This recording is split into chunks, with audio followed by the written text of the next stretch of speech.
नमस्कार, Gwalior news live देख रहे हैं आप और इस समय हम मौजूद हैं दिमनी विधानसभा क्षेत्र में, जहां से नरेंद्र सिंह तोमर जी जो कि केंद्रीय मंत्री हैं वह स्वयं प्रत्याशी हैं। और हम मौजूद हैं ऐसा गांव में, फिलहाल हम मौजूद हैं दिमनी विधानसभा शिकारी का पूरा गांव में मौजूद हैं हम यहाँ पर। और हमारे साथ मौजूद हैं नरेंद्र सिंह तोमर जी के ही बेटे और भाजपा नेता रामू भैया। भैया, कैसा माहौल लग रहा है इस बार चुनाव में? आप घूम रहे हैं, एक एक घर में जा रहे हैं। देखिए, माहौल तो भारतीय जनता पार्टी की जब से सरकार है तब से हमारे क्षेत्र का बदला ही है। और चारों तरफ सुबह सुबह जहाँ जाओ जनसंपर्क में गली गली हर जगह से भाजपा के लिए समर्थन दिख रहा है। और मैं ऐसा मानता हूँ कि आने वाले समय में भारतीय जनता पार्टी के प्रत्याशी जो मेरे पिता हैं श्री नरेंद्र सिंह तोमर जी, पहले भी इस क्षेत्र का बड़ा आशीर्वाद उनको मिला है। और इस बार मुझे लगता है कि मध्य प्रदेश में सबसे अच्छी जीत दिमनी विधानसभा से होगी, ऐसा हम लोग आशान्वित हैं।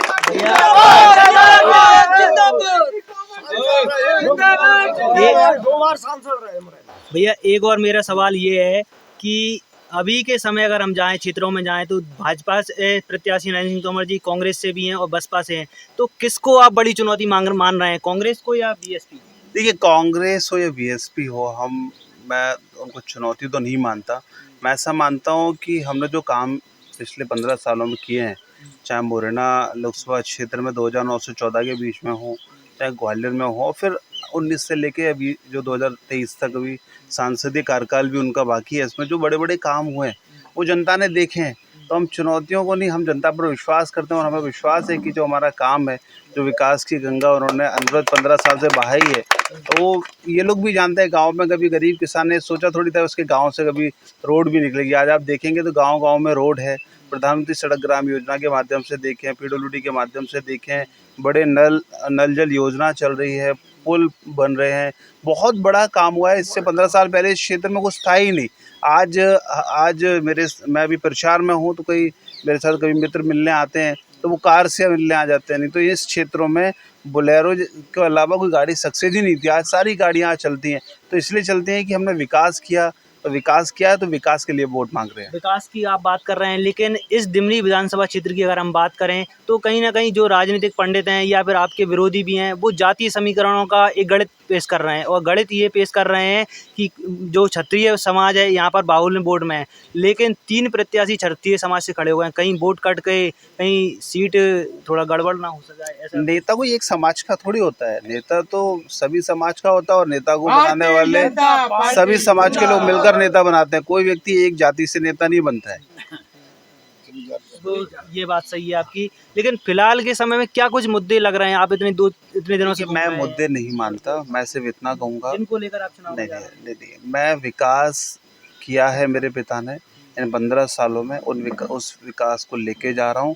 और मुझे विकास को बताने की ज़रूरत नहीं है कि इतने यहाँ सब लोग बैठे हैं। मतलब मैं आज से 15 साल 20 साल पहले इस क्षेत्र की क्या स्थिति थी और आज क्या अंतर आया है, मेरे से बेहतर ये लोग जानते हैं, क्योंकि ये 24 घंटे यहाँ रहते हैं। तो मुझे ज़रूरत नहीं है बताने की, सब जानते हैं। इसीलिए सब विकास पे वोट देंगे। और बात बाकी ये जो इस टाइप की बातें करते हैं, ये छोटे मोटे मतलब राजनीतिक पंडित मैं नहीं मानता। ये सब उन्माद फैलाने वाले और मैं कहूँगा कि नेगेटिव लोग हैं, वो इस टाइप की बातें करते हैं। अच्छा, एक और मेरा प्रश्न रहेगा कि अब अगर जिम्मेदारी मिलती है और जीत कर आते हैं, जनता का आशीर्वाद मिलता है, तो दिमनी विधानसभा क्षेत्र के लिए क्या कुछ चीज़ें विशेष रूप से करेंगे? केंद्रीय मंत्री हैं, बड़ी आशा लोग लगा लेंगे। देखिए, एक चीज़ समझ लीजिए, क्या करेंगे ये नहीं कहा जाता। जब मौका आता है फिर कार्य योजना बनती है। कार्य योजना जब बनती है तो क्रियान्वित होती है। 2009 में जब पिता सांसद बने तो इस क्षेत्र की जैसी स्थिति थी उस हिसाब से उन्होंने योजनाएं बनाई, क्रियान्वित की। उसके बाद आप देखिए ना, आज आप भी आए होंगे तो आपको कहीं रास्ते में रोकना पड़ी क्या? गाड़ी हर जगह गाड़ी से आप जा सकते हैं, आ सकते हैं, रोड सुगम है, आना जाना।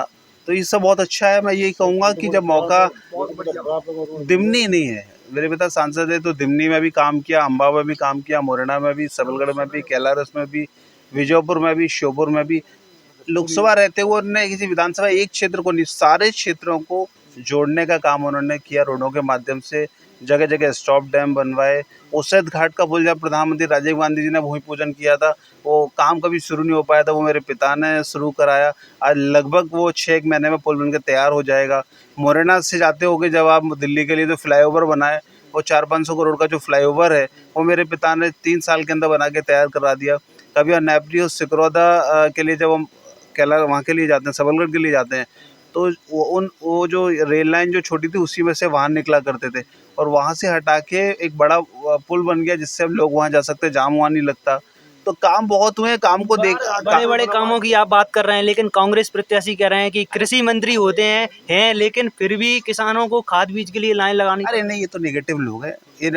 ये बता दिए, चाहे बीएसपी प्रत्याशी हो चाहे कांग्रेस के प्रत्याशी हो, दोनों बार एक बार एमएलए रह चुके हैं।